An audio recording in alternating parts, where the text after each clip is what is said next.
Hey, I'm John Cannell, and today on Preppy Kitchen we're making some fluffy, soft, delicious white bread. So let's get started. First off, in the bowl of your stand mixer, we're gonna add 2 cups of warm water. It's about 110 to 120 degrees.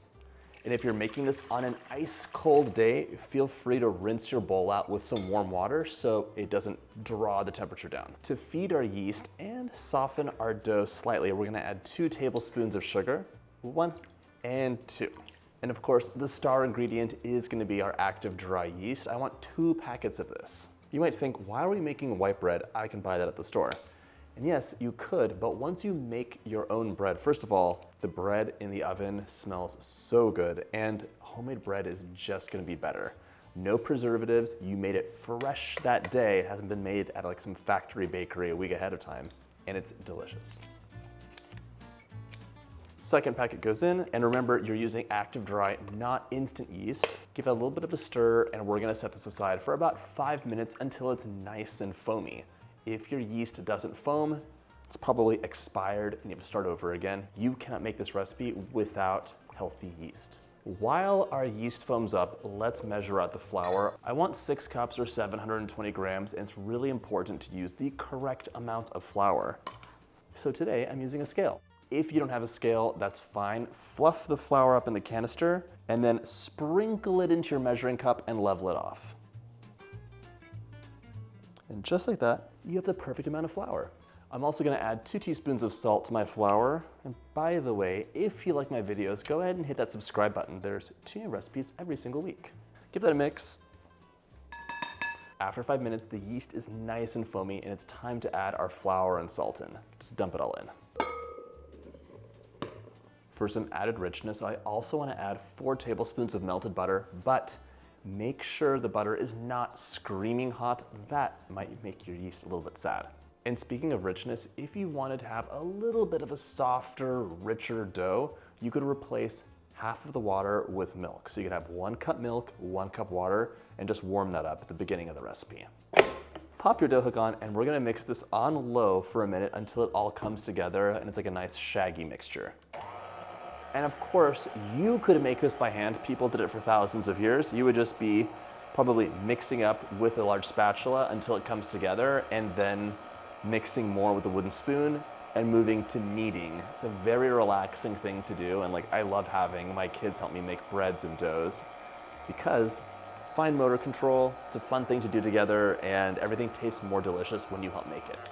So really quickly, your mixture will come together into that nice shaggy ball, but always a good idea just to scrape the bowl down once so nothing is clinging to it.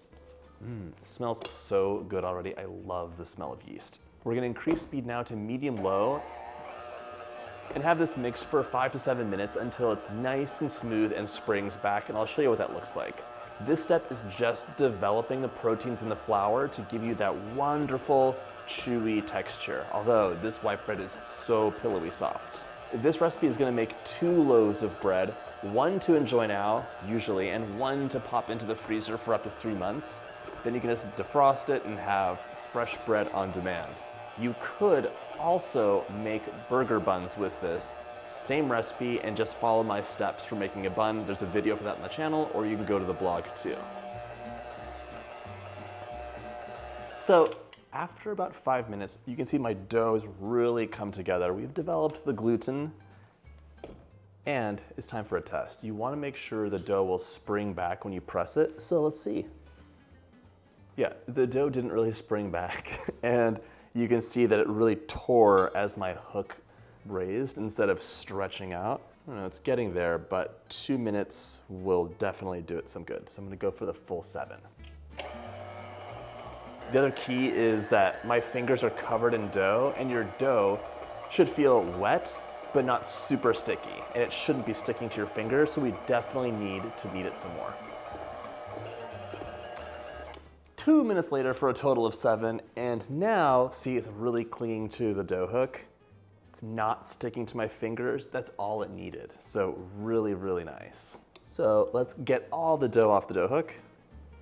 Normally this would go right into the bowl to go rise, but I did want to show you really quickly how you would knead it by hand in case you want to do that. You would always flour your clean countertop, After mixing your dough together with a wooden spoon for a while, you would transfer it to your countertop, and you're just gonna stretch it out, press it, and really work on developing that gluten.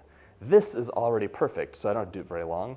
You can see beautiful bounce back, but stretch it out with the palm of your hand, fold it back, and repeat. You can rotate the dough as you go along. I'm gonna stop now because my bread is feeling very tense and it doesn't need any more. For our rise, we want a large bowl, lightly greased with some oil.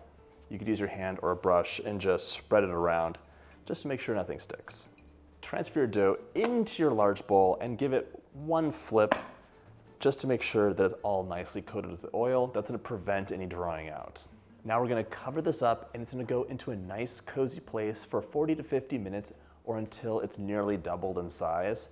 I have a warming drawer, but you could have your oven with the light on, or you could preheat it to 100 degrees and then turn it off, and it'll be nice and cozy. It's especially helpful on an ice cold day. In you go. Time has passed and look at this dough. It is shockingly large. Definitely ready to divide into our 2 loaves. So grab some flour and we're gonna lightly flour the surface. Punch your dough down.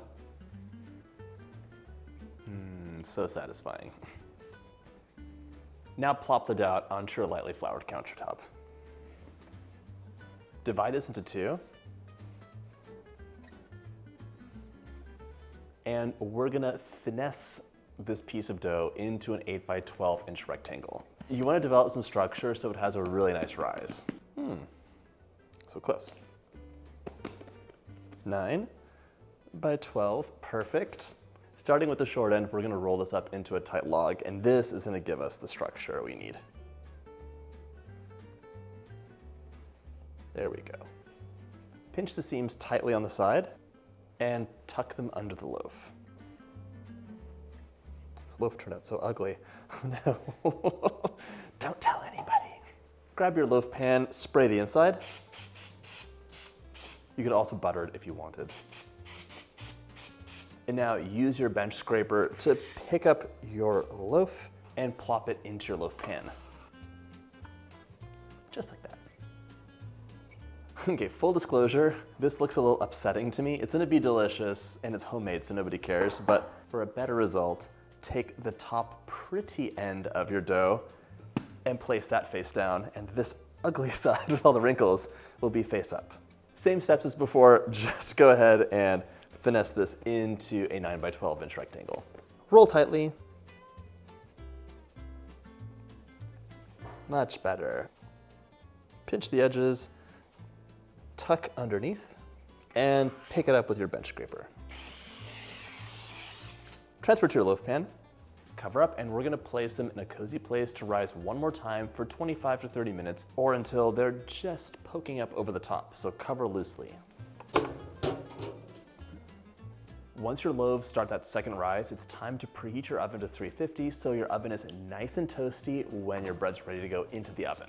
My second proof is complete, and you can see my bread has risen up beautifully. I get a lot of questions on how to know if something's overproofed or not, so an easy way to find out is to lightly oil your fingertip, gently press down, and it should slowly spring back. If it just collapses, it's overproofed. You can still bake it up, but the bread will be a little bit denser. This is an optional step, but I'm gonna brush my loaves with melted butter for a little bit of extra richness. They'll be a bit more golden and shiny after the bake. Our bread is ready to go into the oven 30 to 35 minutes at 350 until the tops are golden brown. In you go.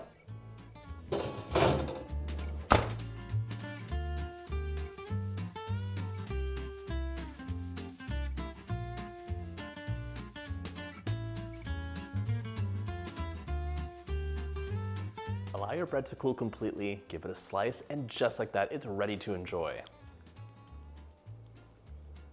Pillowy soft, freshly baked, it just can't be beat.